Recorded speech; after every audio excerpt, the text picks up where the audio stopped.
Hi welcome to mix kitchen. இன்னைக்கு நம்ம பார்க்க போகிறது வந்து சூப்பரான கமகமன்னு hot basmati rice chicken biryani.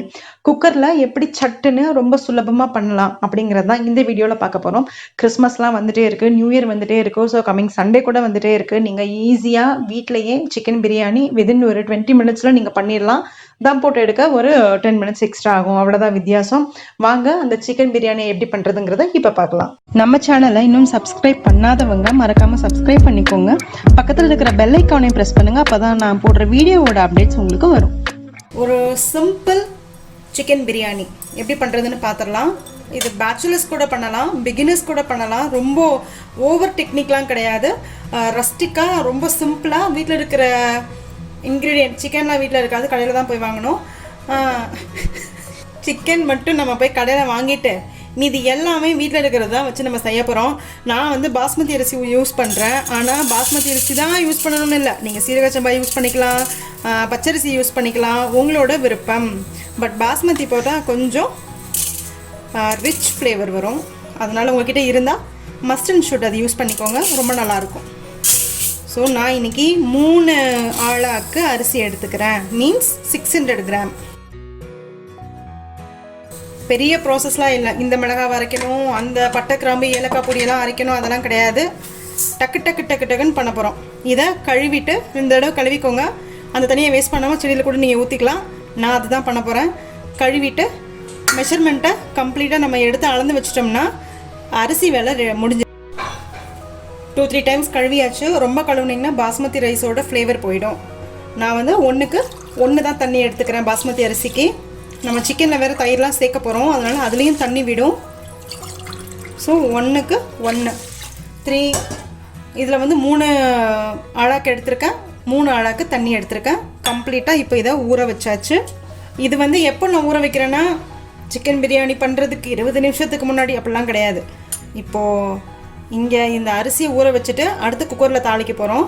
அந்த டைமுக்குள்ளே ஒரு நாளே போதும், சூப்பராக ரெடி ஆகிடும். இப்போ அடுத்து வந்து நம்ம சிக்கனை மேரினேட் பண்ணிடுவோம்.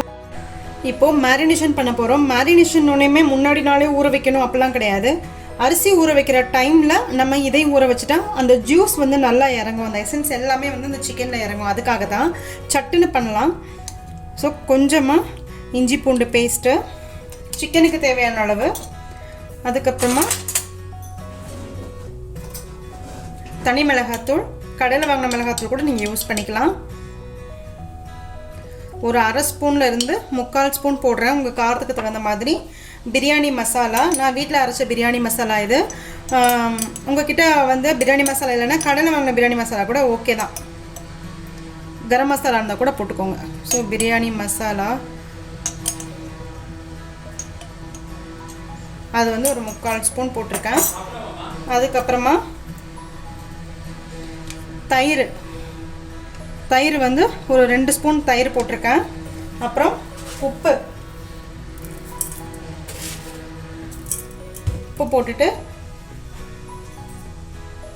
கொஞ்சமாக புதினா, கொஞ்சம் கொத்தமல்லி, இது எல்லாத்தையும் போட்டு பிசைஞ்சு ஊற வச்சிடலாம். பண்ணியாச்சு, இது ஊறிட்டே இருக்கட்டும். அடுத்து நம்ம குக்கர் வச்சு குக்கர் வச்சாச்சு. இப்போது செக்கில் ஆட்டின எண்ணெய், செக்கெண்ணெய் இருக்கு இல்லையா, அது வந்து ஒரு 50 ml. இப்போ ஆயில் சூடாயிடுச்சு. இப்போ கரம் மசாலா பொருள், அதாவது 2 பிரியாணி இலை, 2 பட்டை, 4 கிராம்பு, ஒரு அன்னாசி பூ, கல்பாசி பூ, இதெல்லாம் போட்டிருக்கேன். போட்டு இது கொஞ்சம் ஃப்ரை ஆகட்டும். இப்போது இதை கருகாமல் பார்த்துக்கோங்க. 2 பச்சை மிளகா, 2 இல்லை 3 பச்சை மிளகா மறக்காமல் வந்து கட் பண்ணி போடுங்க, இல்லாட்டி கீரி போடுங்க. அப்படியே போட்டுறாதீங்க, வெடிக்க ஆரம்பிச்சிடும். ஒரு 1.5 வெங்காயம், பெரிய வெங்காயம். ஸோ வெங்காயம் வந்து ஓரளவு வதங்கிருச்சு, டிரான்ஸ்பரண்ட் ஆனால் போதும். அதுக்கப்புறமா இந்த பிரியாணிக்கு தேவையான இஞ்சி பூண்டு பேஸ்ட்டு ஆல்ரெடி நம்ம வந்து இதில் போட்டிருக்கோம், சிக்கனில் வந்து இஞ்சி பூண்டு போட்டிருக்கோம். ஒரு 1/2 டீஸ்பூன் போட்டிருக்கோம். நான் வந்து இப்போ இதில் 1 டீஸ்பூன் போட்டிருக்கேன். நான் எடுத்துருக்க சிக்கனோட அளவு வந்து ஒரு 750 கிராம் இருக்கும். ஸோ இஞ்சி பூண்டு கொஞ்சம் வதங்கட்டும். ரா ஸ்மெல் போகலைன்னா பிரியாணியிலே கெடுத்துரும், அதனால் அதை மட்டும் கொஞ்சம் பார்த்துக்கோங்க. இஞ்சி பூண்டு பாருங்கள் ஒட்ட ஆரம்பிச்சிருச்சு. இந்த டைமில் இஞ்சி பூண்டு வெந்துடுச்சுன்னு அர்த்தம். ஸோ ஒரு அரை தக்காளி போட்டுக்கலாம். போட்டுட்டு இதையும் நல்லா கிளறிக்கோங்க. பாருங்கள் தக்காளி வந்து நல்லா கம்ப்ளீட்டாக மேஷ் ஆகிடுச்சு.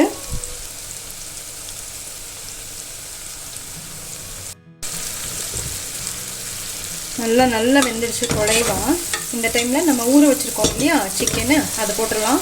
ரொம்ப நேரம் மேரினேட் பண்ணணும்னு அவசியம் இல்லை. ஜஸ்ட்டு நம்ம தாளிக்கிற முடியை வந்து அது மேரினேஷன் இருந்தால் போதும். இப்போ நம்ம உப்பு தயிர் எல்லாமே போட்டிருக்கோம்.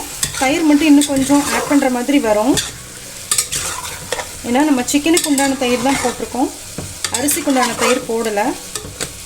நான் வந்து இன்னும் ஒரு 2 ஸ்பூன் தயிர் விட்டுக்கிறேன். நீங்கள் தக்காளி ஜாஸ்தி போட்டிங்கன்னா தயிர் கம்மியாக போட்டுக்கோங்க. தக்காளி கம்மியாக போட்டிருந்தீங்கன்னா தயிர் ஜாஸ்தி போட்டுக்கோங்க. ஸோ நான் ஒரு 3 ஸ்பூன் தயிர் விடுறேன். மொத்தமாக 5 ஸ்பூன் தயிர் விட்டுருக்கோம். இப்போ இதை நல்லா கிளறிட்டு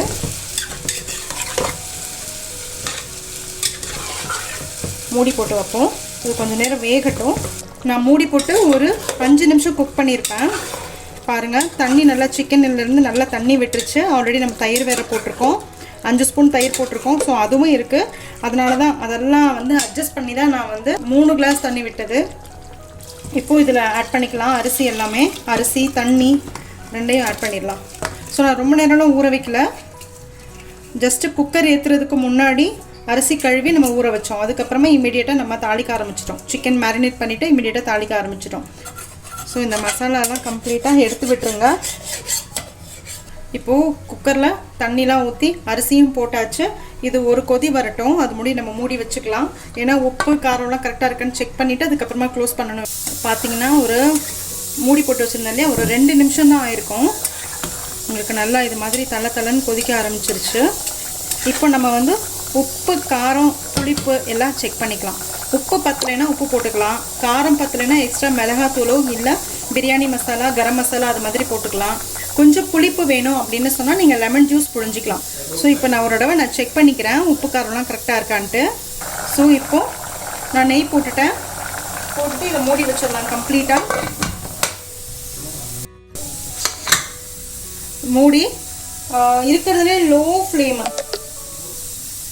ஃப்ளேம் வச்சுக்கலாம். பாஸ்மதி ரைஸ்க்கு வந்து உங்களுக்கு 13 நிமிஷம் வந்து கரெக்டாக இருக்கும். விசில் விட வேண்டாம். நான் வந்து கம்ப்ளீட் சிம்மில் வச்சு 13 நிமிஷம் விட்டு ஆஃப் பண்ணிவிடுங்க. கம்ப்ளீட்டாக விசில் அந்த ப்ரெஷர்லாம் போனதுக்கப்புறமா நீங்கள் எடுத்தீங்கன்னா நல்லா உதிரியாக சூப்பராக பிரியாணி கிடைக்கும் உங்களுக்கு.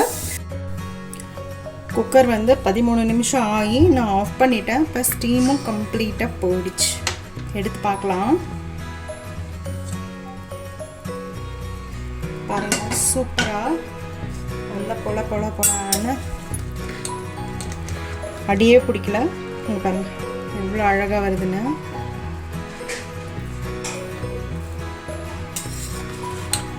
ஒரு ஷார்ப்பு கரண்டியால் நீங்கள் கிளறினீங்கன்னா அரிசி உடையாமல் வரும். சிக்கன் எல்லாமே பர்ஃபெக்டாக குக் ஆகிருக்கு. பாருங்க ஒரு பீஸ் இப்போ பார்க்கலாம் இப்படி குக் ஆகிருக்கு சிக்கனுங்க. எவ்வளோ சூப்பராக சாஃப்டாக வந்துருக்கு பார்த்தீங்களா, ஜூஸியாக இருக்கும் இந்த சிக்கன். ஸோ அவ்வளோதான் நம்மளோட சிக்கன் பிரியாணி. ரொம்ப இன்ஸ்டண்ட்டாக பிகினர்ஸ் கூட எந்த வித ஃப்ளாப்பும் இல்லாமல் சூப்பராக பண்ணக்கூடிய பிரியாணி ரெடி. இதை வந்து நான் இன்றைக்கி ஆனியன் ரைத்தாவும் ப்ளஸ் ஒரு சிக்கன் கிரேவி பண்ணியிருக்கேன். ஒரு பேசிக்கான சிக்கன் கிரேவி அதோட தான் நான் சர்வ் பண்ண போகிறேன். நீங்களும் இதே மாதிரியே பிரியாணி பண்ணுங்கள். எப்படி வந்திருக்குன்னு மறக்காமல் கமெண்ட் பண்ணுங்கள். இப்போ நாங்கள் சூப்பராக போய் சாப்பிட போகிறோம். நல்லா ஆவி பறக்க பிரியாணி ரெடி. பாருங்கள் நான் அடியிலேருந்து தான் எடுக்கிறேன். பிரியாணி உங்களுக்கு வந்து எந்த வித இதுவும் இல்லை. அது பேர் என்ன, அந்த அடி பிடிக்கிறது அந்த மாதிரிலாம் இல்லை. அரிசியும் பாருங்கள் ஒன்று எவ்வளோ அழகாக கிரைனாக எவ்வளோ சூப்பராக வந்திருக்கு பாருங்கள் வெந்து. ஸோ பர்ஃபெக்டான பிரியாணி ரெடி.